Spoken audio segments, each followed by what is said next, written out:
Salamat po. Salamat po kuya.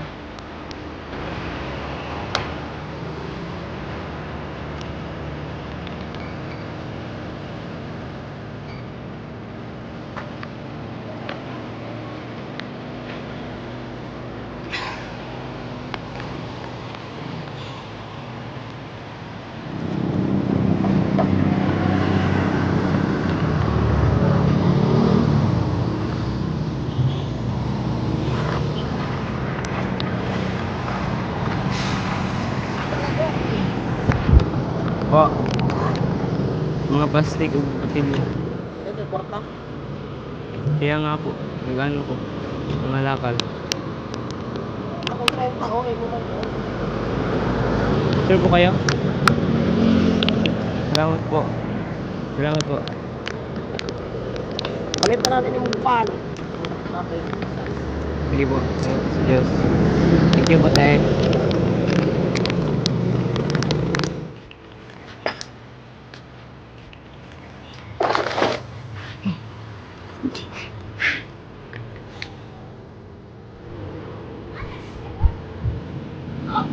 Ibibenta ko po. Ibibenta ko po. Pinto na po ako. Pinto na po. May tubig po kayo? Baka pwede po makahingi konti lang.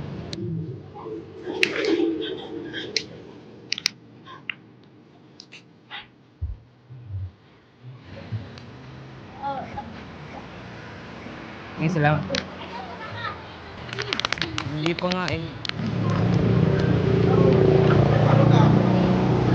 Ay, nangitaro plastic niya. Ha? Nangitaro plastic. Oh, amo ka ulit eh. Ang bago. Ang bago. Ano mo ko ano? Opo. Kami yung baligya. Junk shop po. Ano man, wala na may kuhan to. Kami bukas lang? Wala po. Ha? Wala po. Wala mo kayo pamilya? Kami lang po, dalawa na aking kapatid. Out ako. Ano din yan to? Oo, nakakahiya naman po. Oo, paano pa tatak?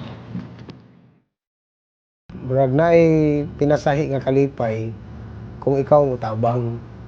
O lahi sa kalipay nang nakay kwarta o maayo ang imong kahimtang sa imong kinabuhi. Lahi ra ang kalipay pag ikaw mo tabang. Pabili ng kanin. Magkano? Pinamili mo? Isa lang. Pwede 10, pwede 15. Isa lang po.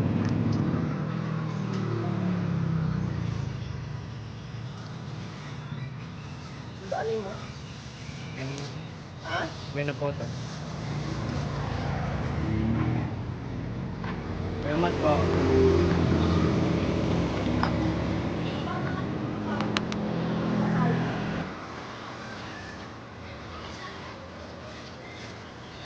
Salamat po. Salamat po sa Diyos. Salamat po.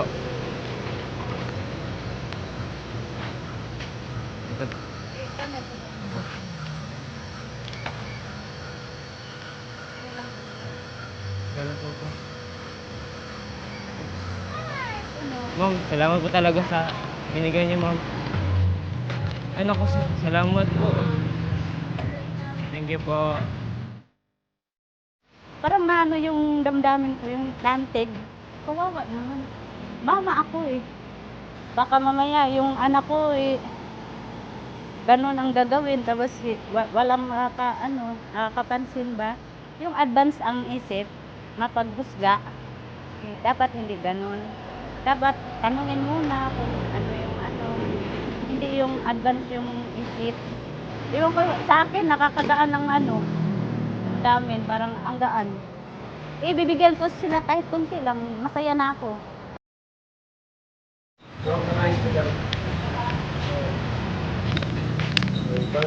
Ano po, ano kinuha po niyan? Hindi rin mo ka diyan. Salamat po. Hindi sabaw mo lang. Sige po.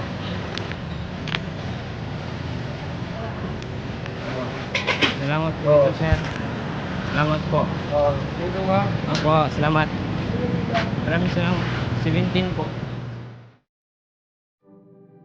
Unahon gid ang maayo Kadaghanan mo sa bata ron na nasa social media, Facebook, online games, wala nang maayo nga pamatasan na kasunod.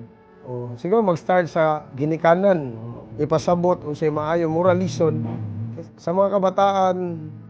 Unahon gid unta kung ako pasultiyon, mas nindot gid nga Bible kana Biblia kina diha ang maayong pamatasan tungo sa tao. Salamat sa Diyos na may ano ka natulungan or Buwasan yung pera. okay lang. May sahod naman eh. Parang yung kunti lang yung tulong mo, para ang gaan ng pakiramdam mo.